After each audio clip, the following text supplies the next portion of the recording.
Summer heat is hitting some areas pretty hard, and it caused a meltdown of sorts at the Midtown Public Health Office. Action 7 News reporter Aaron Hill joins us live with more on what happened.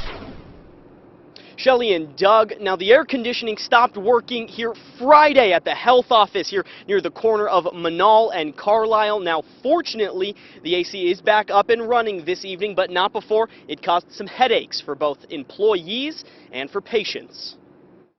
A pretty quiet day at the Midtown Public Health Office Tuesday, all because it just got way too hot. The air conditioning broke late last week, and with the extreme heat outside, temperatures inside began to soar. Friday, we noticed that the building was starting to warm up. Officials say it was almost 90 degrees inside this building Tuesday morning, but as you can see, the thermostat says it's on its way back down. Public Health Director Connie Dixon says it got so hot inside the facility they had to start turning clients away, sending them to other clinics across Albuquerque. And that's not all. They had to act fast to protect temperature-sensitive medication from heat damage. Once we realized that medication could be at risk, we packed it up and moved it to another clinic. And so we're bringing that medication back this afternoon.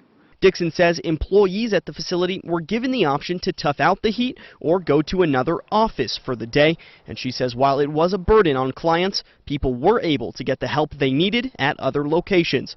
And with the AC back on, business as usual Wednesday. Tomorrow morning we'll be open for business at 8 o'clock.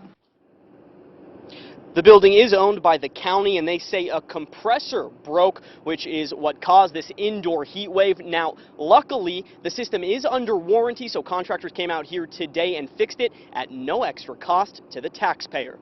Live in Albuquerque, Aaron Hill, KOAT Action 7 News. Officials say the medication was moved back to that clinic, and it will be open tomorrow.